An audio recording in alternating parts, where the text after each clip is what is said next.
Hello, everyone. Good morning, afternoon, and evening. Dear authors and invited guests, welcome to Technical Session 4D. I'm Pranjal Banage, and this session would be moderated by me. On behalf of Global Knowledge Research Foundation and GR Scholastic, it is my great pleasure to welcome you to the 11th International Congress on Information and Communication Technology, ICICT 2026, in London, UK. The 11th edition of the conference is being organized in a hybrid mode. The physical event was held yesterday in London, UK, and the virtual event is being held through Zoom from 25th to 27th February 2026. I hope you'll enjoy the knowledgeable and interactive sessions throughout the day. In this session, we have 6 presentations. Each presenter will be given 12 minutes for the presentations and 3 minutes for questions and answers. In 10 minutes, I'll raise a gentle reminder. There's another request to all the participants that you all stay connected with us till the closing remarks. If you have any queries or updates, then you can write it to me or to my co host in the chat box.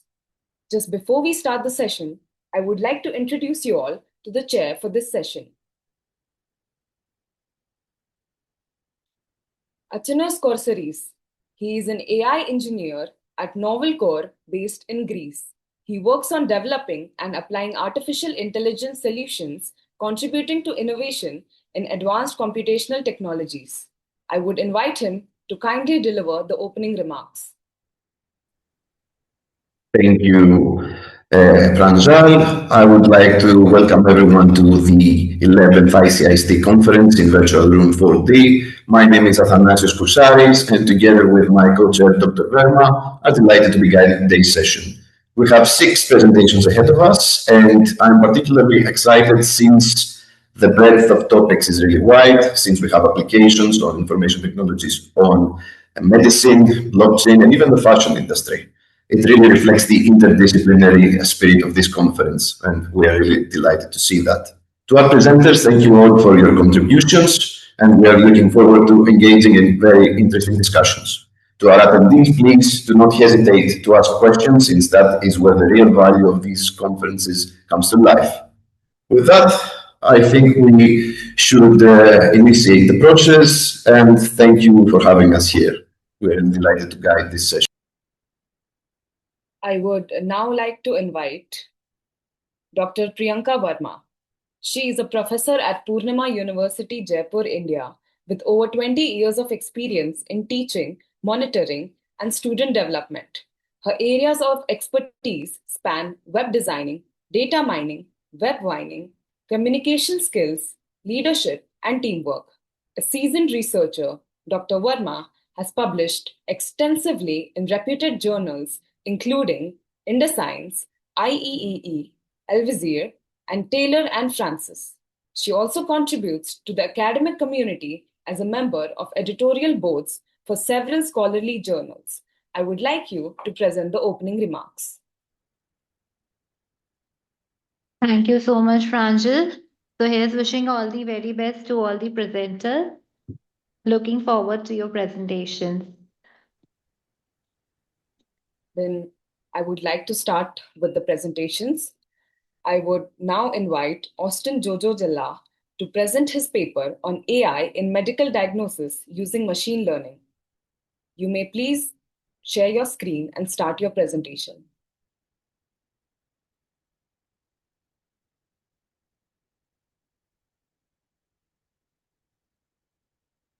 Austin, are you there?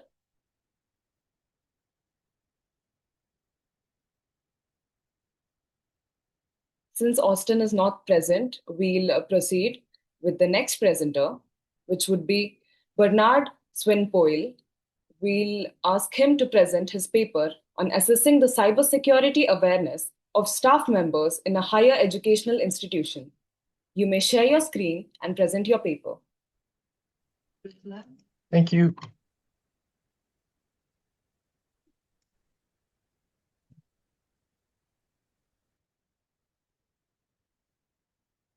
Can you see my screen? Yes, it's visible. Good afternoon, everyone. My name is Barat Swanepoel, and I'm presenting the work titled Assessing the Cybersecurity Awareness of Staff Members in a Higher Educational Institution. This research was conducted in collaboration with Professor Lynette Rubin from the School of Computer Science and Information Systems at Northwest University, Potchefstroom, South Africa. Higher educational institutions face growing cyber threats that place sensitive information, including student records, intellectual property, and research data at risk. Low levels of cybersecurity awareness among staff can further increase this vulnerability and make institutions more susceptible to cyber attacks. The study assessed cybersecurity awareness among higher educational staff through a survey covering multiple cybersecurity aspects. The findings identified areas where awareness was below the expected standard and informed the development of a tailored application designed to improve awareness in those specific areas. Over the last decade, digital technologies have changed daily lives, driven by increased internet usage across industry, academia, and government sectors. While technology brings convenience, many users lack awareness of cyber threats, and despite a sense of aligned safety, cyber attacks are increasing, leading to financial and operational consequences. Individuals and organizations are often primary attack targets through methods like phishing and social engineering. Training staff in cybersecurity can help reduce these threats, turning them from vulnerabilities to defenders. In higher educational institutions, cyber risks are especially concerning due to the sensitive data they handle. Higher educational institutions focus on transparency and open information sharing, increasing the risk to attacks. The aim of this paper is to report on a study that assessed the cybersecurity awareness within a higher educational institution in order to reduce risks from human-targeted attacks. The study primarily followed a positive paradigm using a quantitative approach to assess cybersecurity awareness in a higher educational institution. A questionnaire was used to collect the data, and the responses were analyzed using quantitative measures. In addition, the design science methodology was applied to support the development of the mobile application, which was created in an attempt to improve staff's cybersecurity awareness. Data was collected through Google Forms, where a total of 51 participants completed the questionnaire. Consent was requested, followed by several demographic questions to identify different demographic groups. Various questions were presented to assess an individual's cybersecurity knowledge on different security aspects. Table 1 shows the categories of questions asked and the number of questions in each category. The categories include consent, demographic, knowledge, password security, confidentiality, authenticity, control and possession, availability, cybersecurity incident reaction, and integrity. The questionnaire included a combination of Likert scale and open-ended questions to capture both measurable responses and additional participant input. More questions were allocated to the more important categories, especially cybersecurity knowledge and demographics. An example of cybersecurity knowledge question is: what steps can you take to ensure the personal information shared in the cyberspace is only accessible to authorized individuals? And an example of demographics is: how many years of work experience do you have in total? This table shows the distribution of the data across the different demographic groups, where key observations include the following. The gender distribution was nearly balanced, with 51% male and 49% female participants. 38.8% of participants held doctoral degrees, followed by 23.5% who held master's degrees, indicating a highly educated participant group. This is further supported by the work experience data, where 64.7% of participants had more than 10 years of work experience. The Google Forms responses were first recorded into numerical values so that they could be analyzed using quantitative measures. An overall cybersecurity awareness score was then calculated to compare staff awareness level across faculties. In terms of categories, integrity received the lowest score of 65.3%, which suggests weaker understanding of the importance of integrity-related cybersecurity practices. In contrast, knowledge received the highest score of 91.4%, indicating a strong understanding of general cybersecurity concepts. Age-related differences were also observed. Younger staff members, especially those in under 25, had the lowest awareness score at 40.7%, while the age group 41 to 55 group showed the highest awareness at 85.4%. Differences between faculties were also notable, where the engineering faculty scored the highest at 89.9%, while the law faculty scored the lowest at 62.8. Excuse me.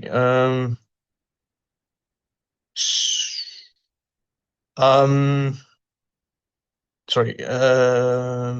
This table shows the overall awareness score per category, where the results indicate that staff performed best in the knowledge category with a score of 91.4, while the integrity had the lowest score at 65.3. Sorry. And this table shows the distribution of the final average cybersecurity awareness scores across the identified demographic groups, where the participants' perceived IT experience level appeared to correspond with their performance. Those who rated their IT experience as excellent achieved higher quiz scores than participants who rated themselves as novice. The campus from which the participants came also appeared to have a strong effect on average scores, where campus 1's participants performed notably better than participants from campus 2 and 3. For the artifact development, a mobile quiz app was developed using Kotlin and Android Studio to enhance users' cybersecurity awareness. The issues that the participants had with cybersecurity awareness were identified in the survey, and this was incorporated into the quiz. Upon loading the app, users access various quiz categories from the Firebase database, enabling dynamic retrieval of data. The artifact development. The setup allows for easy addition of new questions without rewriting the app, ensuring fresh content can be introduced or cycled monthly to keep users updated on cybersecurity knowledge. When a user answers a question in one of the quiz categories, the correct answer is highlighted in green. If an incorrect option is selected, it is marked in red, while the correct answer is simultaneously highlighted in green. In both cases, the user is provided with detailed feedback to support learning from the quiz experience. Here are screenshots of the app, where the first screenshot shows the application user interface and some quiz categories, and the second screenshot shows just more of the categories, and the third screenshot shows where answer is wrongly selected firewall, and the correct answer is highlighted in green with VPN, and feedback is given on why the answer is VPN. The study identified strengths and weaknesses in higher educational institution staff cybersecurity awareness through questionnaire analysis, which helped guide targeted improvements. These findings also informed the development of the CyberQuiz mobile app as a practical tool for ongoing awareness training. Two main limitations should be noted. App usage data was not collected, so effectiveness could not be assessed quantitatively, and the sample size of 51 participants is too small to evaluate the entire higher educational institution. Future work may include repeating the study and involving more staff members. Additionally, the assessment and application should be updated regularly to address evolving cybersecurity threats and emerging attack vectors. Thank you for the presentation. Any questions?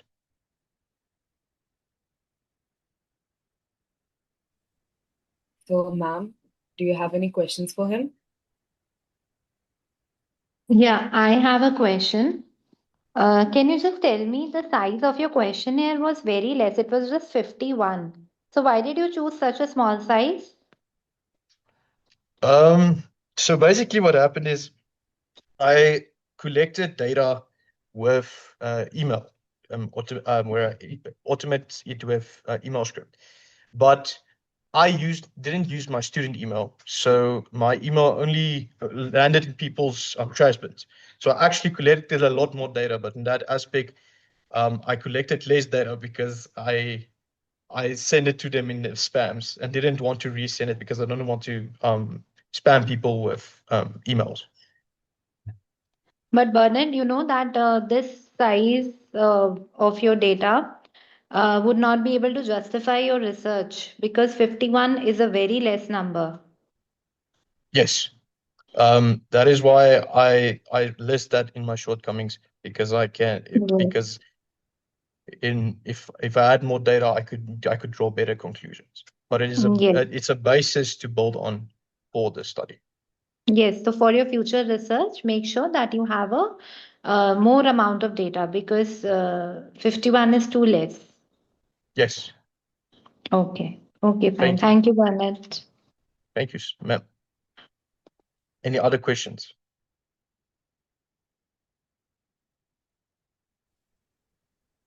Since I think there are no more questions, I would like to go forward. Thank you. Thank you, Bernard, for your insightful and well-spoken speech. Next, I would like to invite Abdusallah to present his paper on closing the rare species detection gap in UAE camera traps with diffusion and generated data. If you could please present your PPT and start with your presentation. Yes. Okay. It will be also lovely if I'm able to start my camera too, but if you give me the permission, please. And here you go.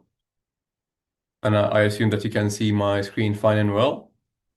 Yes. Okay, then hello everyone. My name is Abdusallu, and today I'm going to present my paper titled Closing the Real Species Detection Gap in DOE Camera Traps with Diffusion Generated Data. And I would like to begin by describing the problem regarding okay, so before I begin, can you see the slides fully? Are they clear? Yes, Abdul, they're clear. Okay, then.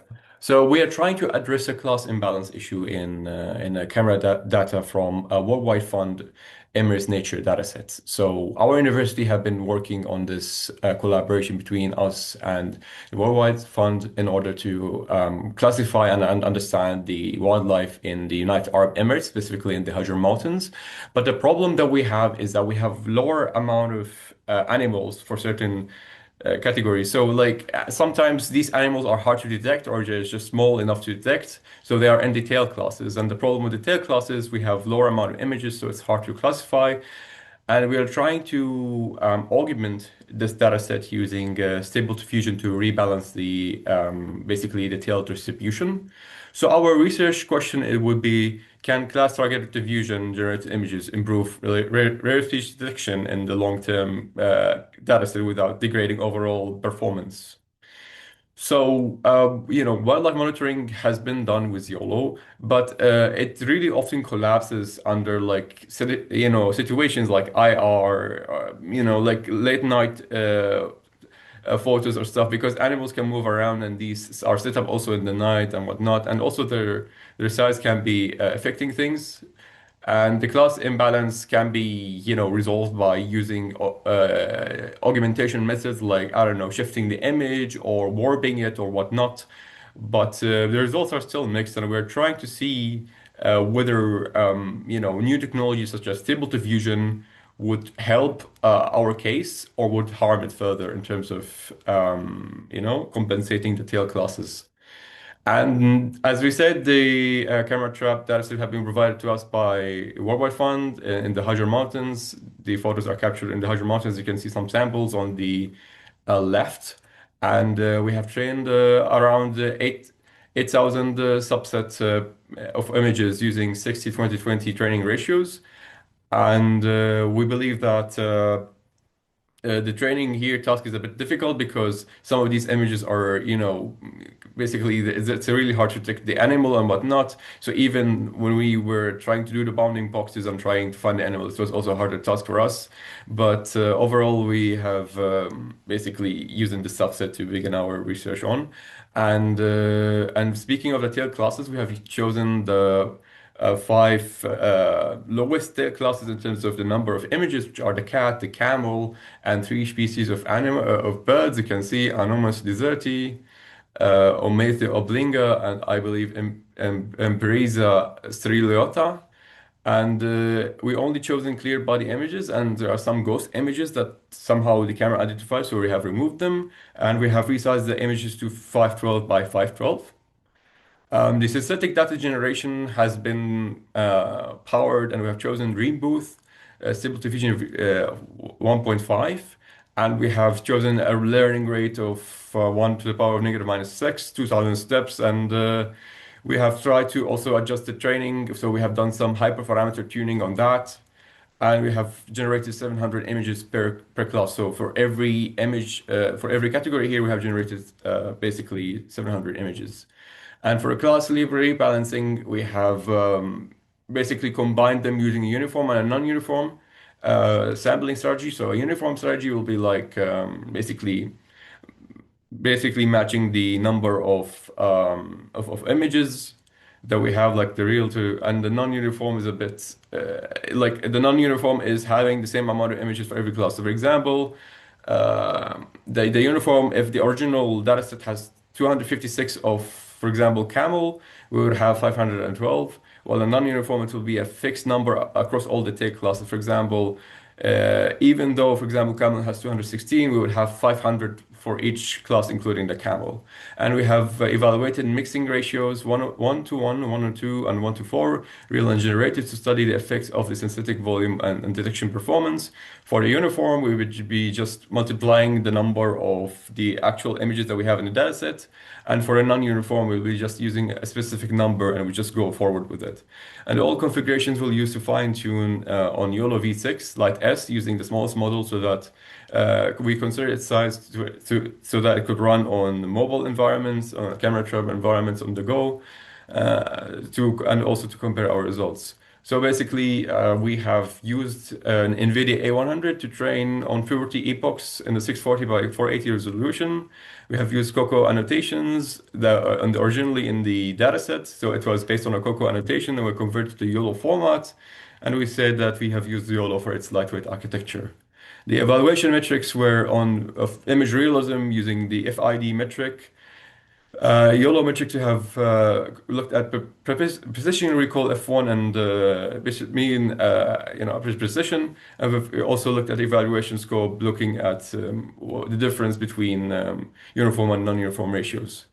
So our results, that the FID range from 634 to 1362. So we have some classes that performed well and some classes that performed not so well. And the FID is the lower is the better. And we can see here the mirrored OA performed the best alongside the camel, which even performed better. And we also have cat, but that again you could. Cat has the highest FID, but we have seen that it had the highest gain because it was originally a zero, so it was not even detected by the model. So that could be another factor to get into. And we have also seen with our with our research that the FID does not really reliably predict the performance. Now you can see here the images. You can see the camels look good and the cats look good, but for the birds, they're a bit like they look like the bird, but the thing is that their dimensions change.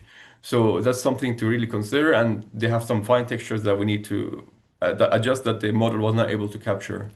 In terms of the performance by the detection by YOLO for F1 score, we have seen that the cat has the highest improvement with synthetic replicability because it jumped from 0. So you can see here, it went from 0 to the maximum of 3.6.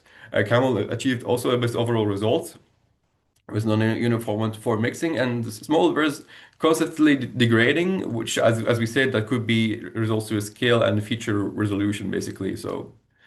And we also have seen that the key insight that the detection gains are class dependent. So rather visually distinct animals perform really well. Like if a camel is, because the camel is really present, it really benefited well. While small animals, because of their small size, it just really had a hard time. The model had a hard time to replicate the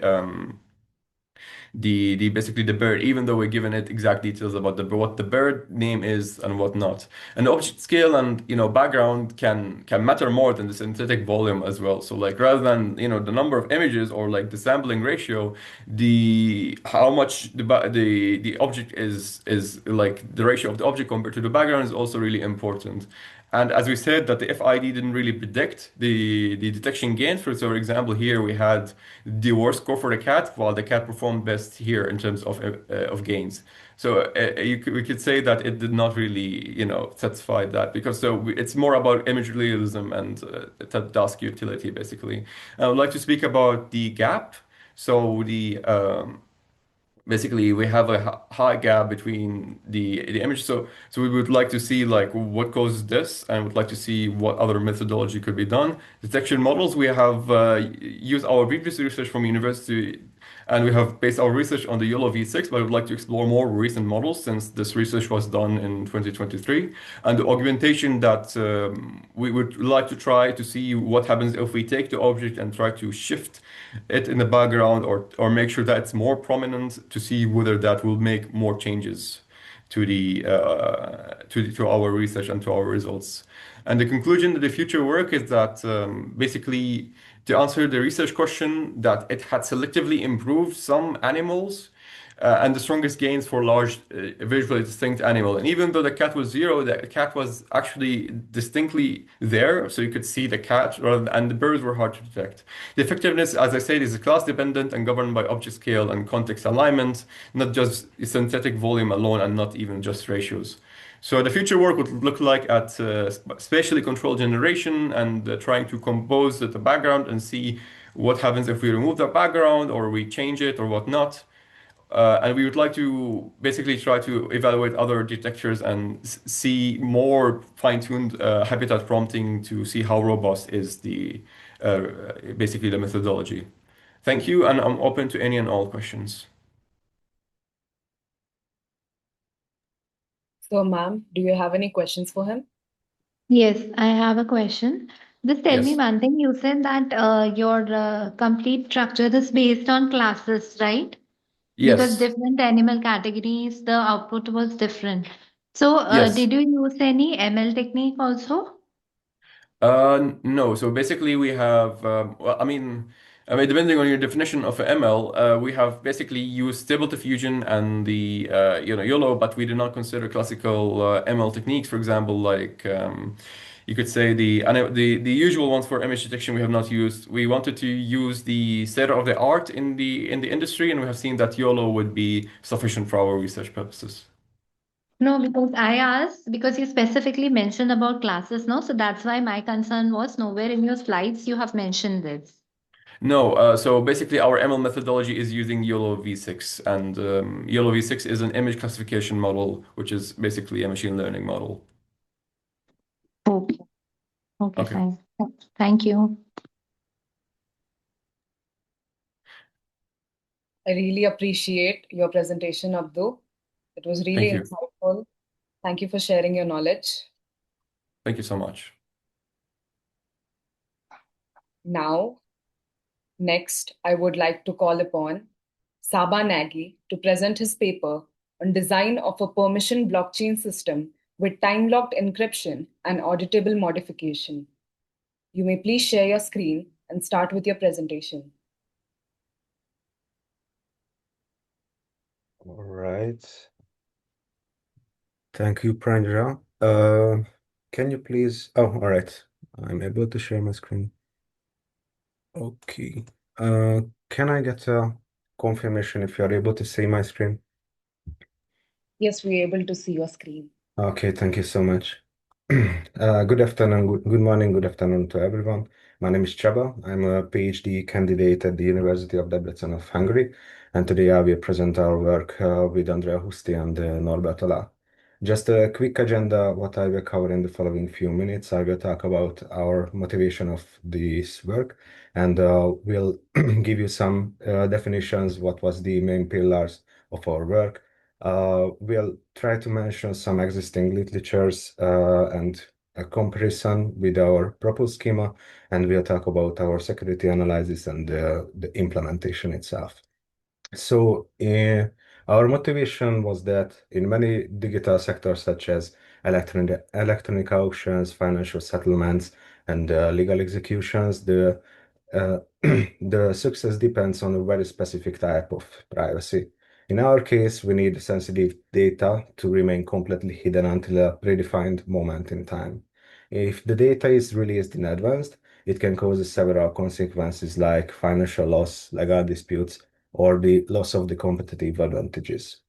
Moving into the general planning phase, we are prioritizing three core technical pillars. This is the time lock encryption to ensure that the sensitive information will remains encrypted and inaccessible until a specific time.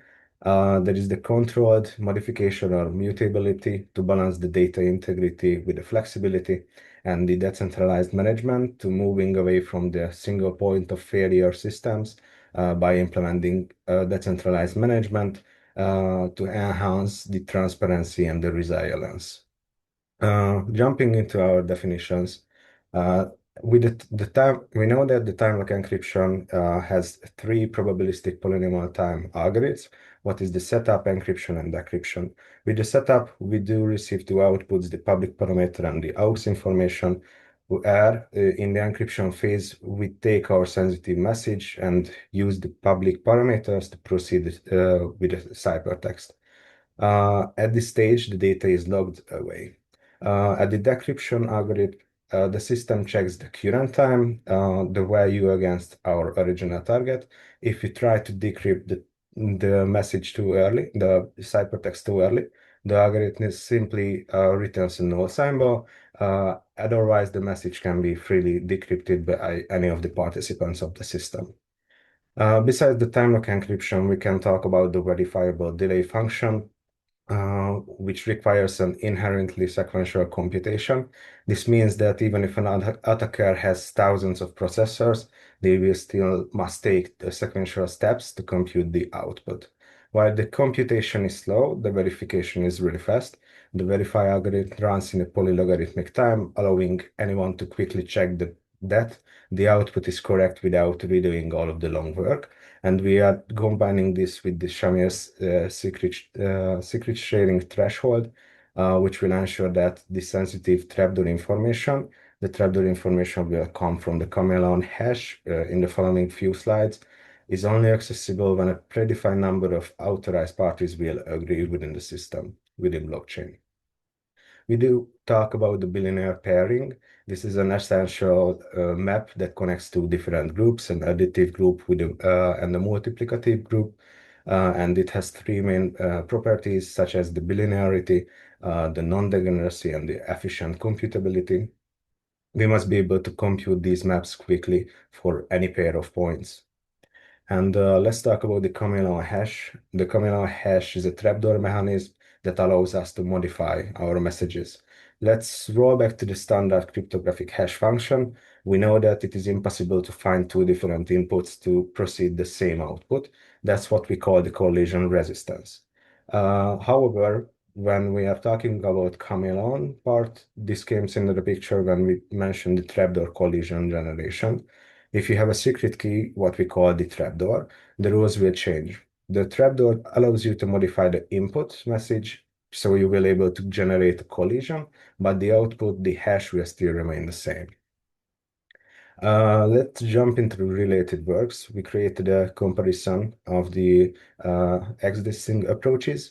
In the Bonus and Sono and Abadi works, we saw that they used the time lock encryption without the blockchain technology, so it was not that close with our approach. However, Kumar, Hang, and at the new chain, they did use chameleon hash and blockchain technology. It was public or permission, and they was able to make a modifiable ledger with that. This brings us to our approach.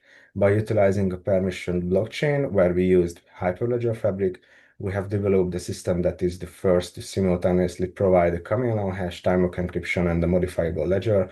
And as of the previous works, we also created a security analysis as well. Let's jump into the proposed schema part. We do have three main participants within our system. The sender who will generate the time lock encrypted message, the recipient who will access this message after the predefined time has expired, and we'll try to decrypt the message, and the consortium blockchain, what will our decentralized infrastructure. At the Hyperledger Fabric, we call the smart contracts as a chain code, and we implemented the core logic at chain code level, ensuring that all protocol rules are strictly enforced by the ledger itself. We do also talk about the private data collectors, where the sensitive information has been stored as an off-ledger, but the chameleon hashes has been committed to the blockchain for auditability reasons, and this hybrid approach ensures a high-level privacy, while we can maintain a completely verifiable audit trail for every transactions. Our protocol has three main steps. The first, we need to do the initialization.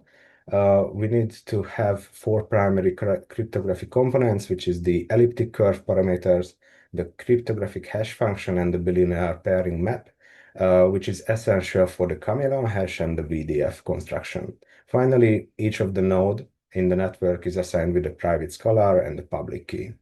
To ensure that the system remains decentralized and secure, the chameleon hash trapdoor will not placed in one storage. It has been created within a trusted execution environment, and with the help of the SAML secret sharing, we will split into several shares. And these shares has been also stored in the private data collection, and this will provide a robust security guarantee since the reconstruction is mathematically impossible, and to recover the trapdoor, all the shares are required. The second phase is the encryption and blockchain commitment. First, we need to start with the message and key preparation. The sender creating the time lock encrypted message has the symmetric key, and with that key, they will encrypt the message itself and create a commitment using a chameleon hash. To tie this to our time lock mechanism, the key is mapped to an elliptic curve point and masked with a random scalar. We can talk about the recursive ciphertext structure as well. The sender constructs a nested blocks of data where each layer contains a blockchain meta message. This is the BML, including a public key and an encrypted shamir shares, and is then nested with the next layer. Outermost block is the BM0, which contains the final hash values and commitment. This will ensure that even before the time lock expires, every nested layer is mathematically bounded to the original commitment on the blockchain, preventing any tampering during the waiting period. We also have the VDF-based secret recovery. First, we need the additive composition. Minus A needs to be split into several parts, and each of the parts corresponds to the specific VDF layer. Also, we have the key reconstruction using the bilinear pairing. What we defined earlier, we derived the decryption key. This key is reconstructed using the shamir shares that were previously hidden within the recursive ciphertext structure. And we have the unlocking process as well. The reconstructed acts as a symmetric decryption key for the subsequent layer of the ciphertext. And the final phase of the protocol is the sequential layering. We do have 7 layers. When a participant would like to decrypt any encrypted information, in that case, they need to go through all of these 7 steps. We do need to talk about the message modification by the chameleon hash.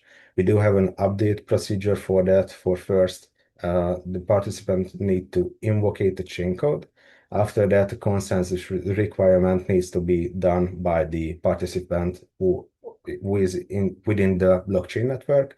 If they agreed, the requester can modify the message. In that case, a collision will be generated, and we will update the blockchain as a transparency and auditability reasons.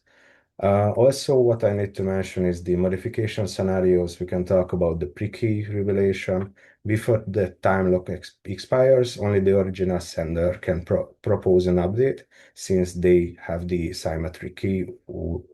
And we have the post key. Once the key becomes public, so the time lock has been expired, any authorized participant can request for a modification.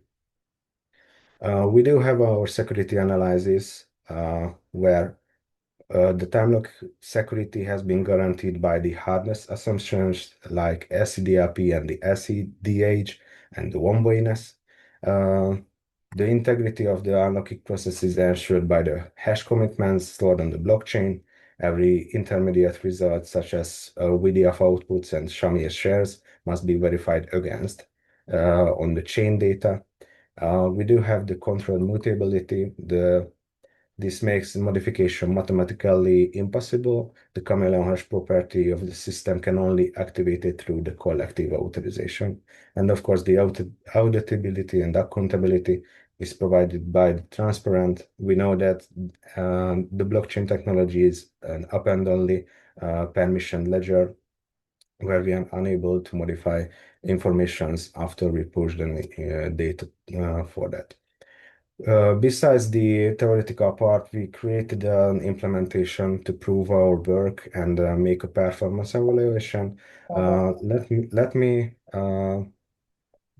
share that the most time has been spent on the transaction submission to the blockchain, to the hyperledger. Abba, Yes, I'm so sorry. sorry to interrupt, but I would ask you to conclude your presentation now.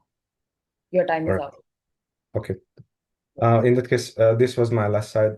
Thank you so much for the presentation, and I'm open for any questions regarding this topic. So, ma'am, do you have any questions for him? Yes, I would just like to know why have you used this coalition technique in this? Well, why we use the collision tactics in this? Because without the collision, we will unable to modify any message within blockchain technology, and our approach was that to have a blockchain-based technology where we are able to modify messages.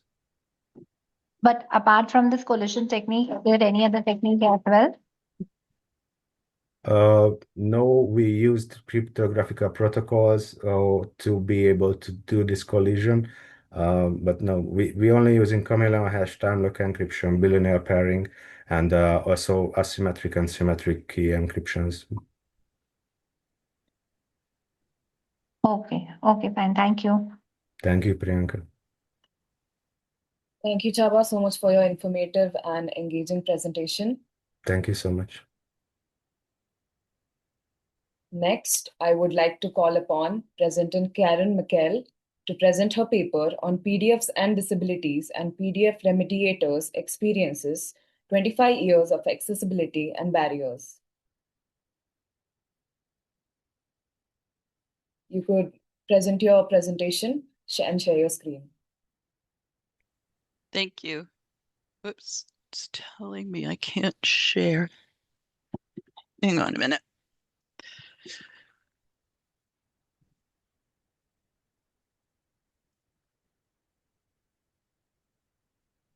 There we go. Are you able to share, Karen? Yes, I am now. Thank you very much.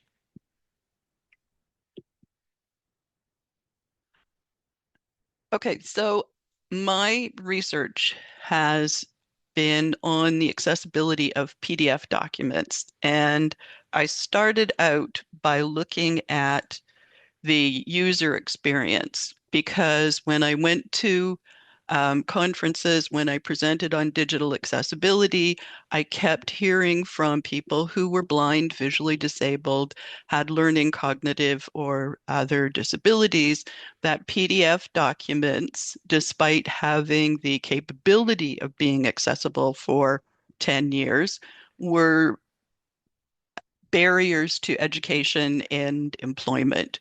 The people who were creating the PDFs either didn't understand how to create an accessible PDF or simply weren't doing it. Also in 2015, when I started the research, the ISO committees that were creating the standards for PDFs and accessible PDFs shifted their focus from PDF UA, which stood for Universal Accessibility, to PDF UA, which stood for Universal Access. And access is a lot different than accessibility. For example, if you have a ramp to the front door of a building, you have access to the building. Once you get inside the building may not be accessible. So there is a distinction between access and accessibility. I started with the user experience because that's what I was most familiar with. I have also been involved in remediating PDFs and other document formats for accessibility. So after I started the user experience research, I wanted to know the experience from the remediator's perspective. So we had both parts of the equation. We had the people who were trying to access the PDF documents and the people who were trying to make them accessible for the people to access and read the PDF documents. For PDFs, if the document is not tagged and not tagged correctly, people using adaptive technology such as screen readers are not able to read the document if there are no tags, or read the document in a logical reading order. The screen reader may jump around. You may get inaccurate information. For example, if there are headings or topic changes in the document, they may not be identified to the people using adaptive technology. So I wanted to take a look at both sides of this because I was hearing from the remediators that they were equally frustrated at not having the tools to make PDFs accessible.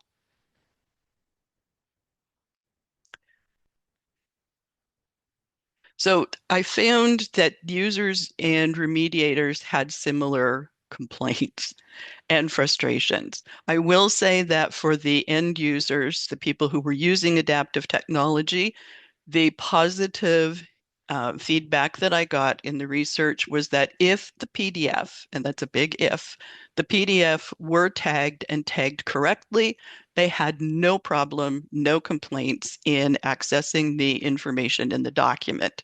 It was when the document wasn't tagged or wasn't tagged correctly, especially for tables or complex data tables, that the frustration levels grew. So there were some positives, but mostly there were things like headings and lists that were not tagged correctly, tables that were not tagged correctly, graphics that didn't have alt text so that all their screen reader would tell them that there was a graphic, not what the graphic was about. From the people with disabilities, as I said, headings, lists, tables. From the remediators, they were finding that one tool was not sufficient to make a PDF document accessible. The other issue that came up with the remediators was that if the person creating the document in the first place, and this is assuming they're using something like Google Docs or Word or PowerPoint or Adobe InDesign, all of those applications can create accessible tagged PDF documents. People were not being trained or educated on how to do that. So once the remediators got the document, they were spending more time remediating than they felt was necessary. And they wanted training for staff to create more accessible source documents so that they didn't have as much remediation to do once they got the document that was tagged. Complex data tables still represent a significant barrier for remediators.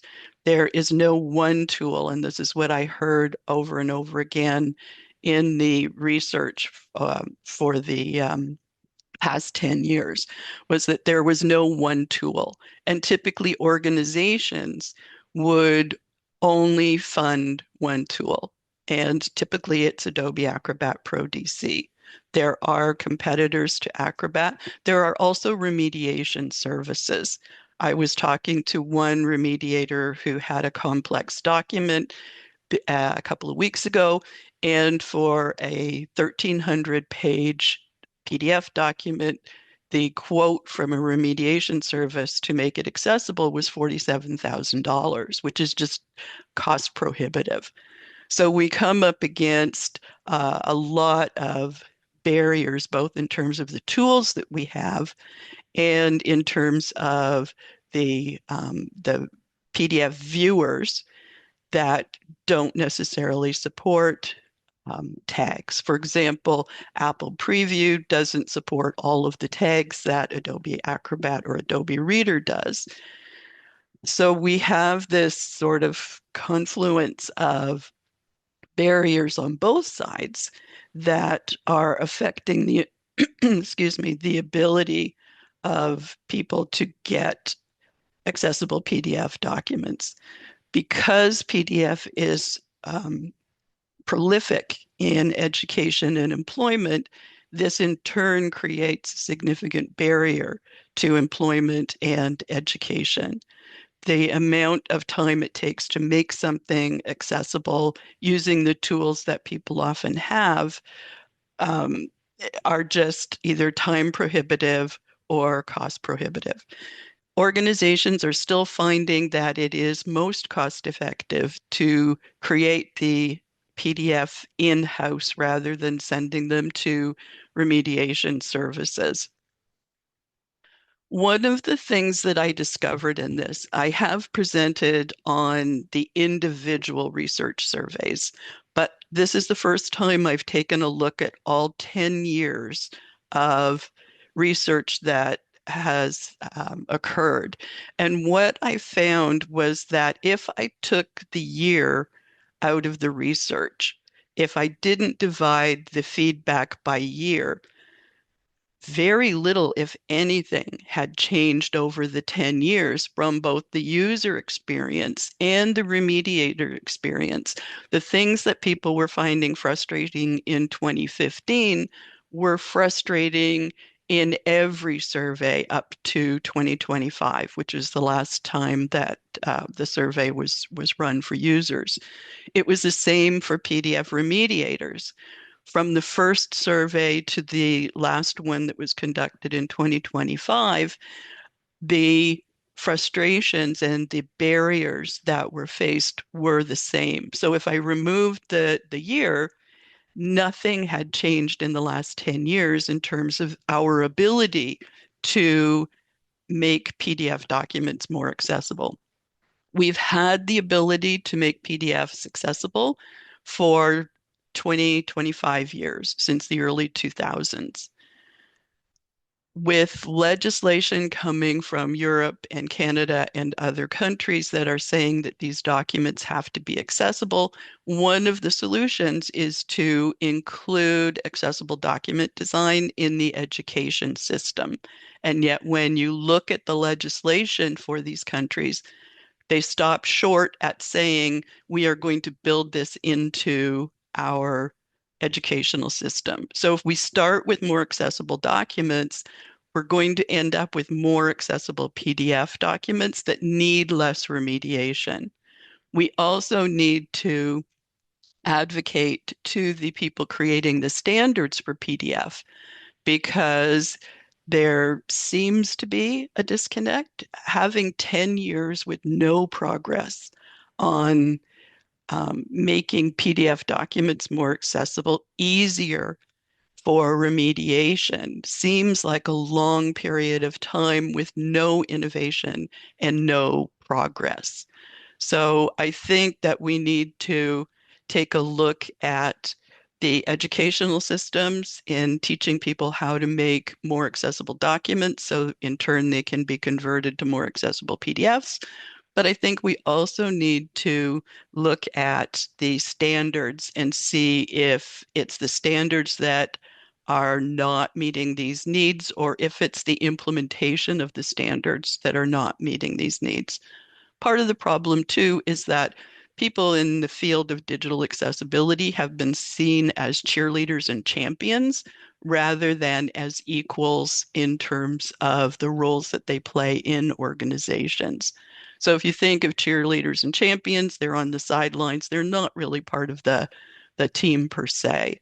So in looking at all of this data and looking at the ability for remediators to network with each other and learn from each other, and the users to also network with each other and learn different techniques from each other. There's a lot that needs to be done. The research will continue, and there has been two offshoots of this: the need to rethink how we deal with alt text on graphics, and the need to consider how we can improve access to complex data tables.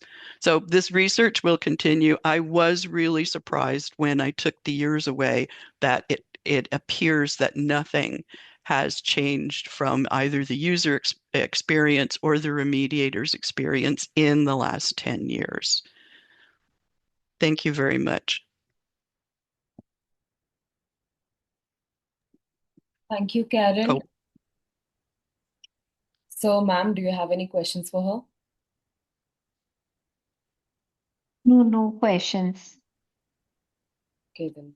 Thank you, Karen, for such an impactful presentation. I would, as a final thing, if anyone wants to use or look at the raw data, I do publish all of the raw data on the Carlin Communications website for anyone to use and help move this forward. Thank you so much, Karen. Moving forward, now I would like to call upon Vaibhav Verma to present his paper on sustainability factors influencing consumer preference for rental clothing in the fashion industry. Vaibhav, you may please share your screen and start with your presentation. Hello. Yes, you're audible. Yeah. So basically, our research was related to sustainability factor influencing customer behavior for rental clothing.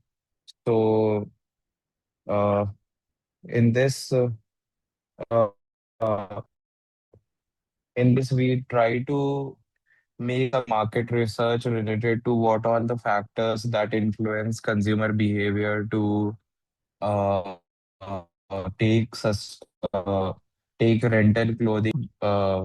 Mostly this research was done when I was in MBA. So we are planning to make a business related to consumer durables and rental. Try to know the sentiments of users, such as are this our user are more inclined towards sustainability approach to take the rental clothing, or they are more towards other factors uh, uh, such as like their social circle, or they want a hedonic benefits also. So uh, in this uh, in this in this research, we have done around 409 sample tests for the respondents, and we have done four analysis related to the framework that I would be showing in the next few slides. And then we have done the analysis testing, such as like ANOVA and regression testing, to know which all hypotheses should be tested and what all are the consumer behavior for the rental clothings. So this testing, we want to know that the rental clothing segment should be on the luxury segment, or the people rent the clothes in other segments also. So coming upon the introduction part. So this study is to investigate customer behavior towards fashion rental. This is uh, this is from the standpoint of motives that drives the willingness of Indian consumers to accept rental clothing and sustainability in fashion industry. Sharing economic platform has been obsessed in clothing and lodging and travel in India in recent years. Aside from clothing rental companies, Indian consumers buy their garments from e-commerce or online shopping. Uh, Furthermore, buyers may compare the cost and products of many providers, and fashion trends have increased consumer demands for apparel and their expectations of attractive clothing. So these are the few literature reviews we have done to know the research gap of the research gap and want to contribute in this segment. So the major objective and the framework of the research is to evaluate how poor behavioral constructs such as environmental concerns, sustainability benefit, economic value, and hedonic motivation influence adaptation intention for rental clothing in a technology mediated retail environment. So a structured survey of 109 and statistical methods related to tests have been done, where used to quantify the effects and build a predictive model. So this is the theoretical framework that we have used to know these all are the factors that might influence the consumer behavior towards the rental clothing, such as environmental concerns, sustainability benefits, economic benefits, and hedonic benefits. Coming towards the research methodology, this is an exploratory research design data data sets are primary and secondary. Online survey method has been taken. A sample method, probability sampling, sample size was around 109. Demographic structures has been captured, such as age, gender, monthly income, uh, and the questionnaires would was in Likert scale methods. So this is the analysis and interpretation. At first, we have done the reliability coefficient test where we got to know that the sample set is pretty much reliable. The coefficient value was 0.907, so we can start using this data, and we have done KMO measures also to know the sample size. Apart from this, this is the first hypothesis we have tested uh, related to uh, related to environmental concern. So the null hypothesis would be environmental concern has no significance or effect on consumers' preference for sustainable products in rental clothing. And the alternate hypothesis is environmental concern has a positive effect on consumer preference for sustainable products in rental clothing. So here we have taken a regression value test, and we got to know that the p-value was around 0.00. So it is less than 0.05. So we accepted the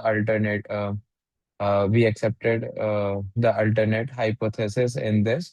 So the consumers' behavior is towards environmental concern.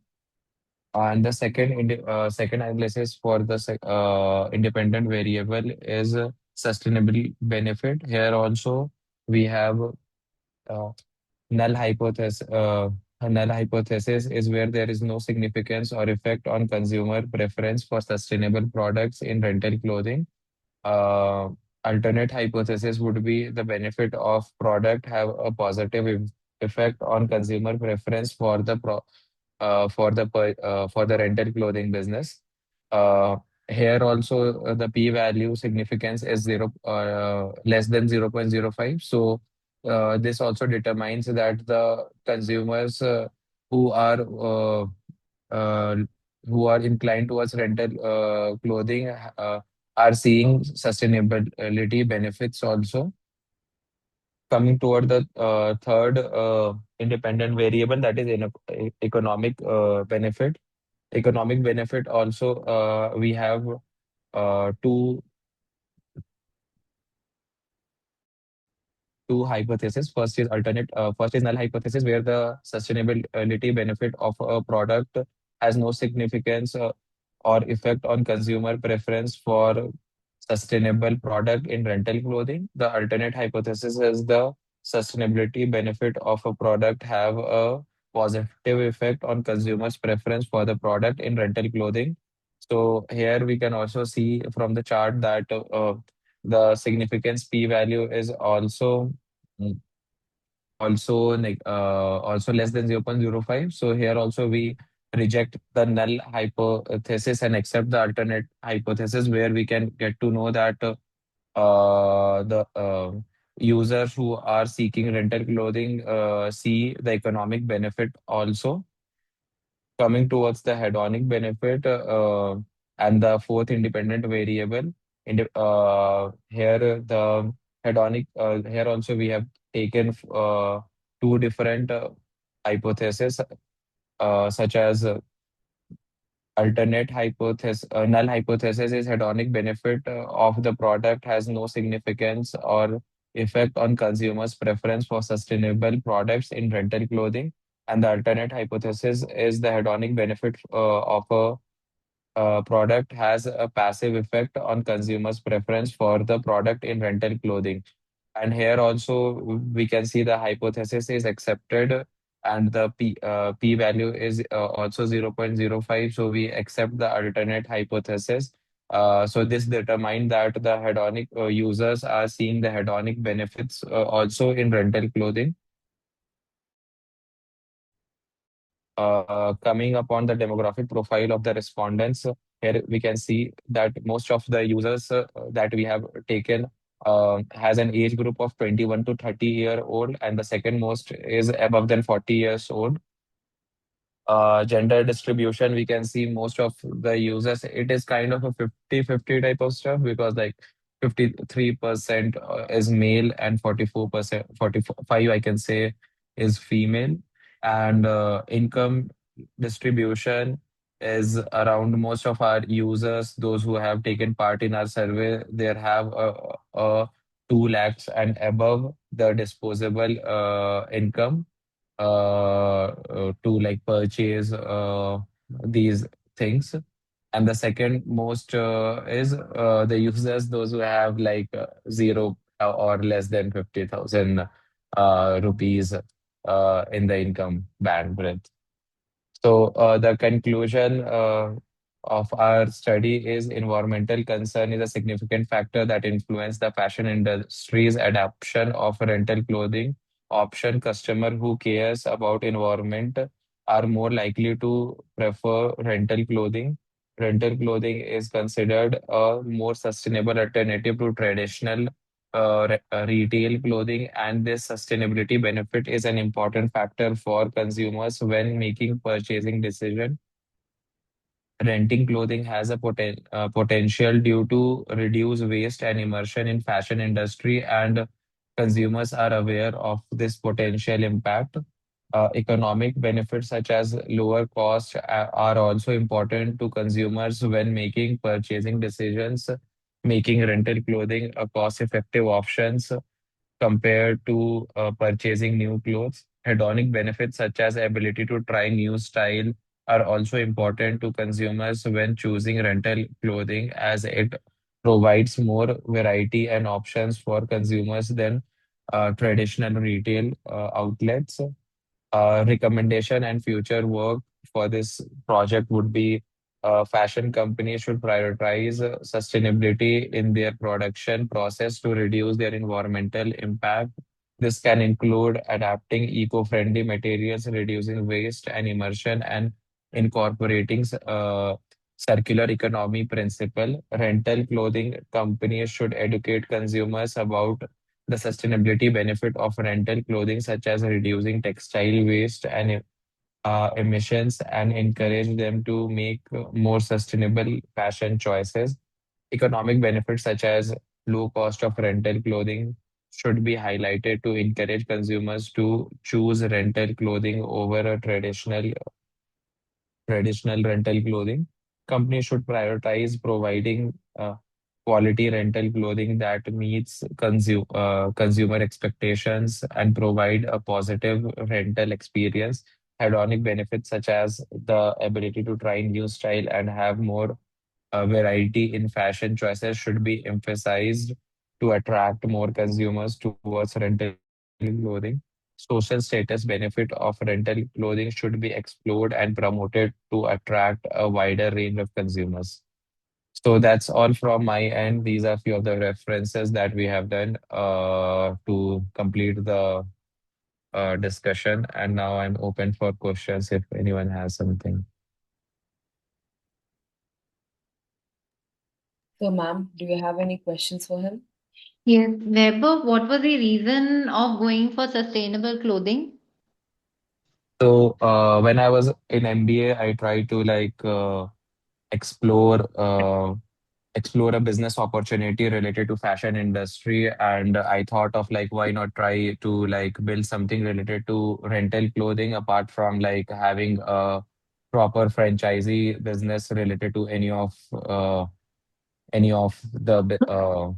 options. And I thought like, okay, in India there are multiple rental business. People are renting their the house, people are renting their cars, people are renting furnitures also, and people are not renting clothes specific towards the luxury segment, such as like I can quote few of the Indian fashion brands such as Sabyasachi or any Ritu Kumar type of designer. In international brand, we can say that Calvin Klein or any big designers. So I thought like, okay, we can build a big business in this and it has a lot of potential. So why not start with a market research and try to know what are all are the consumers preference. So that's why we did this. Okay. And what sort of sustainable rental clothing? How are you planning to make it sustainable? So basically, in modern era, people are more inclined towards fast fashion. So there is a lot of carbon emission, and there are a lot of wastage also to like try new clothes.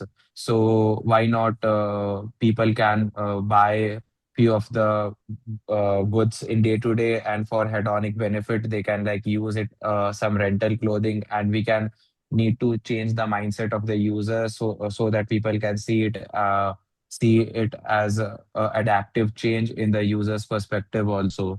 So that's why we thought in this way we can like change the environmental concern in rental clothing also. Okay. Okay, fine. Thank you, Vaibhav. Thank you so much. Thank you so much, Vaibhav, for taking the time and effort to present such an excellent presentation. Now, I sincerely thank all of our authors for their excellent presentations and valuable contributions to this session, and all our participants for being a part of this international conference.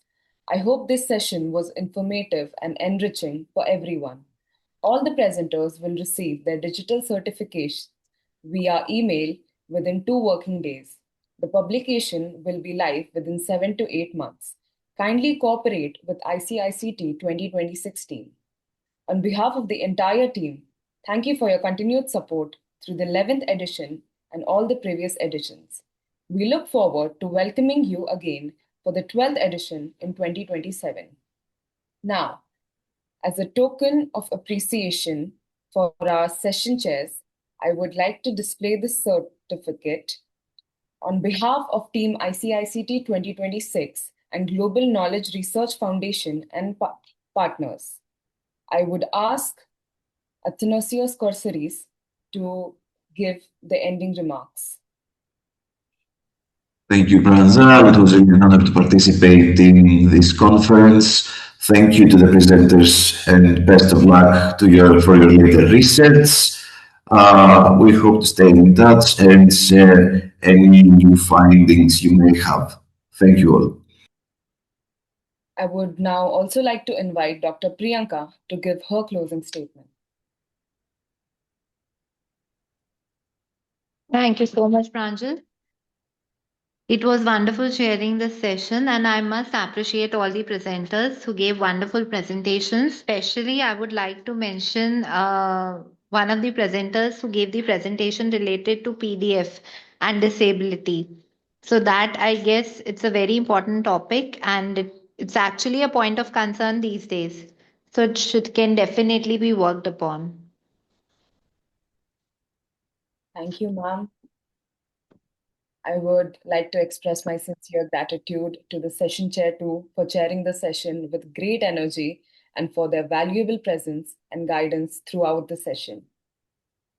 I would like to request you all to switch on your cameras so that we can take a quick snapshot of the virtual conference for valuable memories.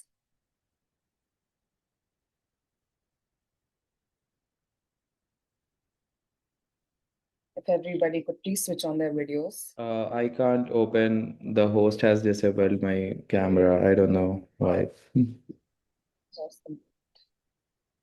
Is everybody able to switch on the cameras?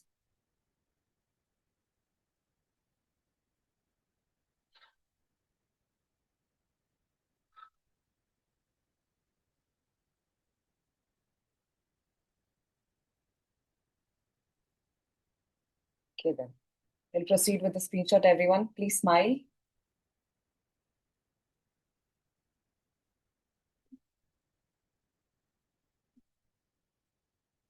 Thank you everyone for being present for this session.